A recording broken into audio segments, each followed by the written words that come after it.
In this video, we'll go through the complete sculpting and modeling processes of this character from start to finish using Blender. We'll begin with the blockout to establish the primary and secondary forms, then refine the sculpt using the multi-resolution modifier. From there, we'll prepare a clean topology for subdivision sculpting. If you like to follow the workflow step by step, I highly recommend you slowing the video down. Most of the operations are straightforward and can easily be followed at 0.5 of speed, or even slower if you like to take a closer look at the settings for each tool, modifier, or brush. That said, what you'll see here is the complete sculpting workflow from beginning to end. No major steps have been skipped. The more repetitive parts have simply been condensed and accelerated, especially those involving repetitive iterations and refinements. The goal is to keep the video engaging and easy to follow without sacrificing the information needed to understand the reasoning behind each stage of the project. With that out of the way, let's begin with the foundation of every.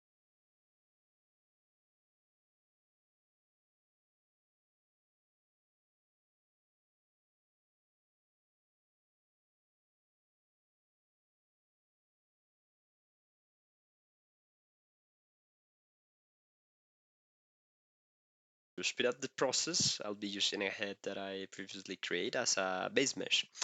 From there, we'll modify and reshape its silhouette to match the references I gathered for this fan art. I'm going to try to leave all the material references that I've been using during this process in the description of this video. One of the key principles during the blockout stage is to work from low to high geometry density. Depending on the forms we're building, the primary forms should be established using the lowest amount of geometry possible, since a simple mesh makes it much more easier to manipulate to large volumes with fewer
As the overall structure starts to come together, we'll gradually increase the mesh resolution to refine the secondary forms.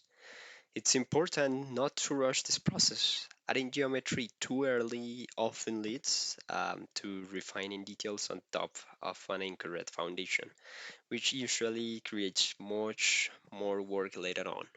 Throughout this entire stage, we'll keep symmetry enabled. Our goal is not to create a perfectly natural looking face yet, but rather to build a balanced foundation to work from. Keeping both sides synchronized allow us to focus entirely on the proportions, overall volume, and readability of the sculpt. We'll break the symmetry later, once the foundation is solid, to introduce the subtle asymmetries that make a character.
Another important habit during this stage is constantly evaluating the silhouette from multiple angles.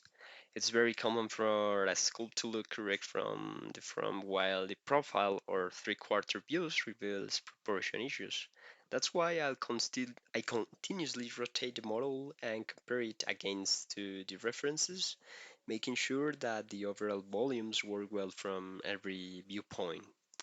It's also important not to become attached to small details too early. If the jawline, the size of the skull, or the placement of the eyes is not working, it's much easier to fix those issues now than after the sculpt contains millions of polygons. The entire purpose of the blockout is to make the big decisions before worrying about the small ones. At this stage, our priority is to build solid primary and secondary forms that accurately capture the character using a few polygons as possible. It doesn't matter if the surface is still looks rough, angular, or unfinished, as long as the proportion, volumes, and silhouette are working correctly.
The first step is preparing a mesh that's suitable for working with multi-resolution.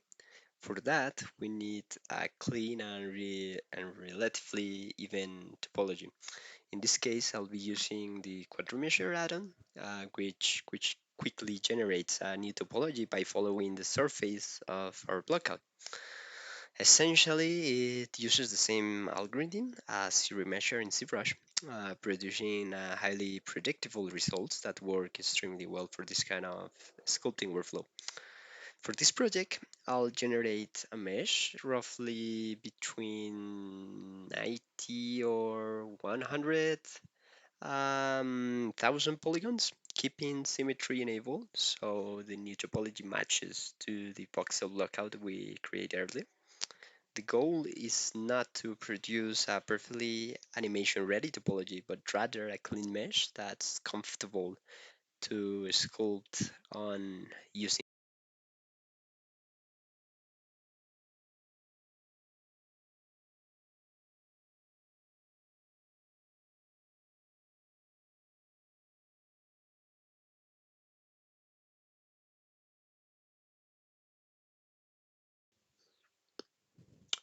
With the blockout complete and the primary forms already established, it's time to slightly change our workflow.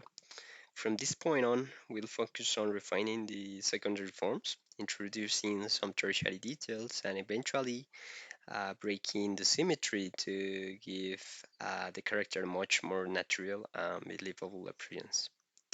Although the recent version of Blender offers an excellent performance when sculpting with voxel meshes, for this project I prefer working with a subdivided mesh using the multi-resolution modifier. Besides providing better performance at higher levels of detail, multi-resolution offers a much more organized sculpting workflow by allowing us to distribute our work across different subdivision levels. While it's isn't technically a layer system, it's helpful to think of it that way. Each subdivision level stores the details sculpted at that resolution.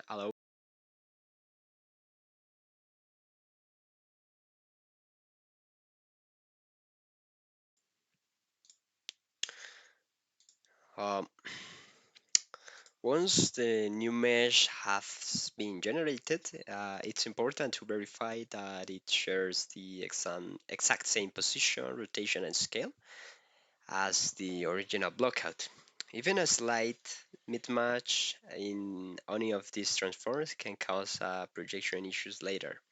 So it's worth taking a moment to make sure everything is properly aligned before moving on. With our new base mesh ready, we'll add we'll add two modifiers, multi-resolution and shrink wrap. The order in the modifier stack is very important. First comes the multi-resolution, which will subdivide to the highest level we expect to need during the project. Directly below it, we'll add the shrink wrap, which will project all of the sculpted information from our voxel blockout onto the new topology. Inside the shrink wrap modifier, we'll use the project mode and enable both the positive and negative projection directions, exactly as shown in the video. If you think that I'm narrating this process really quickly, uh, take a moment, slow down the video, and repeat the process following along at your own pace. Um, and of course, doing that ensures the projection works correctly, even in areas with more complex volume changes. Before applying the modifier, it's a good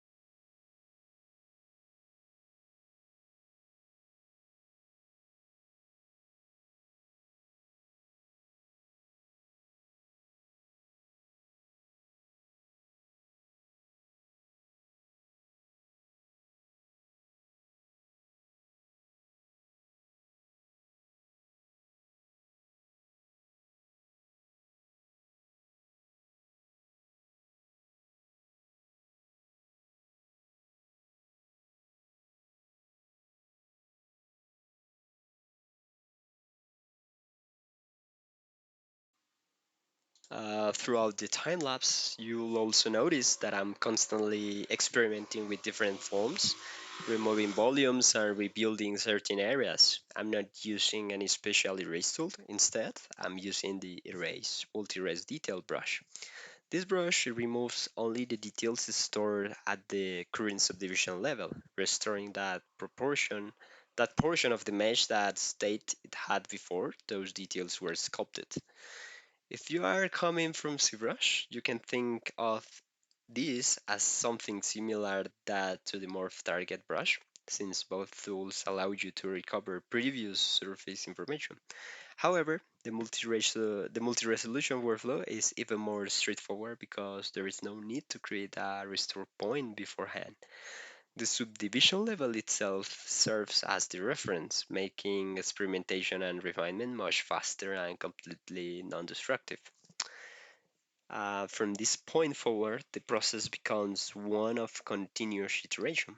We refine the secondary volumes, straighten the primary planes, deepen the wrinkles where it's necessary, and gradually start breaking the symmetry by introducing subtle differences between both sides of the face.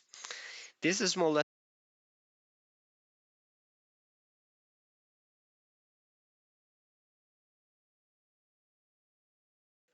Okay, before we start adding micro details using displacement maps, we first need to prepare the mesh with a proper UV layout. One of the biggest advantages of converting our sculpt to a multi-resolution workflow is that we now have much cleaner and easier to manage topology.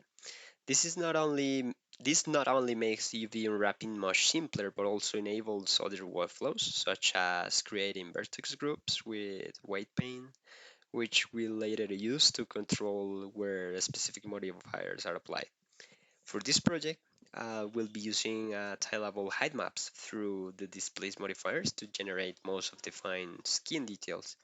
Although the modifier supports several mapping methods, such as local, global, and object coordinates, using UVs give us much greater control over the direction, scale, and placement of every detail across the surface. The UV wrapping process itself is very straightforward and does not require an extreme precision. Unlike UVs created for texturing or animation, our primary goal here is to simply achieve an uneven layout that allows the displacement map to project in a clean way. The most important thing is to minimize. In short, this stage is primarily about preparing the mesh for the workflow that follows. A clean UV layout with minimal stretching and reasonably efficient islands distribution is all we need for the displace modifier to project our height maps correctly. As you'll see, the process is very straightforward, so simply following along with the video step by step should give you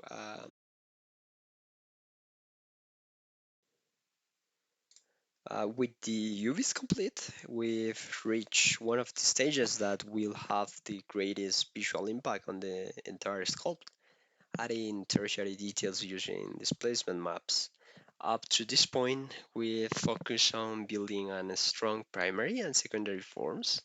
Now it's time to enrich the surface with subtle details that make the skin feel much more organic and believable.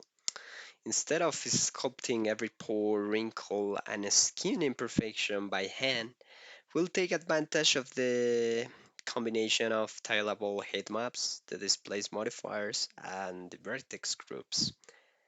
This workflow is completely non-destructive, easy to modify at any time, and allow us to combine multiple types of details without permanently altering.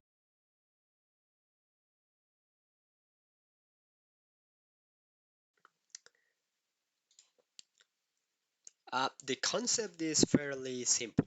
Rather than applying a single displacement map across the entire model, we'll tell Blender exactly where each type of detail should appear. To accomplish this, we'll use the vertex groups. which act as a mask to control the influence of each displaced modifier. The first step is creating a new vertex group. Once it's created, we'll switch to weight paint mode and paint the regions of the model that should receive that particular set of details. Areas painted with higher weights will receive a stronger displacement, while lower weights create much smoother transition. Next, we will add a displace modifier and assign the vertex group we just created through the vertex group option. This ensures that the modifier only affects the painted regions, leaving the rest of the mesh untouched. One of the biggest advantages of this workflow is that it can be repeated as many times as needed. If we want one of skin pattern for the forehead, for example, and another one for the nose, and maybe other for cheeks, we simply create additional vertex groups, add another displace modifier, and assign the different height map to each one. This allows us to layer different types of micro details independently, producing a much richer and more natural result than you.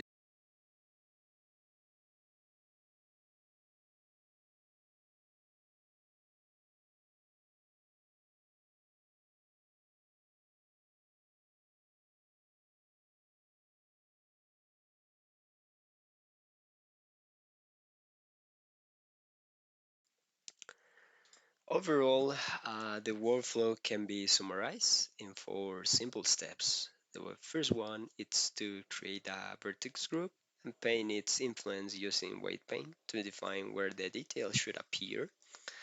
The second step is to add its place modifier, create or assign the appropriate texture data block, load the corresponding height map, and assign the correct vertex group. The first step, always place the displace modifiers below the multi-resolution modifier in the stack. Displacement requires sufficient geometric density to accurately reproduce fine surface details. So placing it after multi-res ensures that the geometry has enough subdivisions to display the effect properly. And the last thing that you should consider is that whenever you're painting a vertex group in the weight paint mode, it's better to temporarily lower the multi-res subdivision level because weight paint performance can still low down on extremely dense meshes. So reducing the subdivision level by one or two steps makes painting much smoother.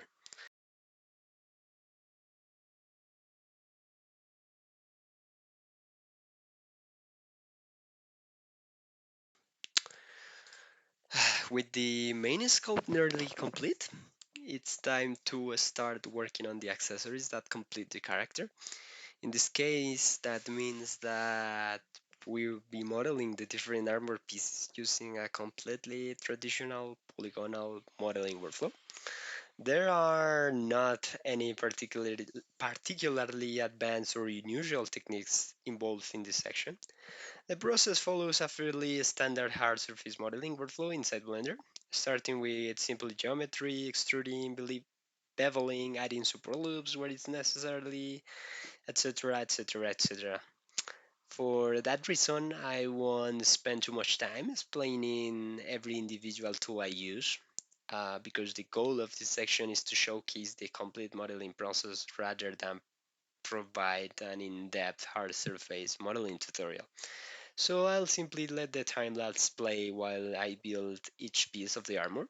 That said, one important thing that you'll notice is that I'm constantly checking how every piece fits in the scope. Instead of modeling each object in isolation, I continuously test it against the character to ensure the proportion, thickness, and overall fit work correctly from every viewing angle. You'll also notice that many of the pieces begin as very simple shapes, Just like the head blockout, I prefer solving the large form first before worrying about the smaller details. Once the silhouette and overall proportions is right, it's much easier to add bevel, support edges, panel cuts, and the rest of the design elements. Finally, the detailing workflow will be very similar to the one we use during the sculpting stage. Once the primary forms of each armor piece are complete, I'll once again rely on displacement maps to add subtle surface details. For example, wear, small imperfections, engrave patterns, even wherever I need. This not only helps maintain a consistent visual language between the characters' skins, but also adds a more believable look into the armor, and also significantly speed up the process by reusing the same non-destructive workflow that we've been using through the project. Okay, so with that said, there is not much else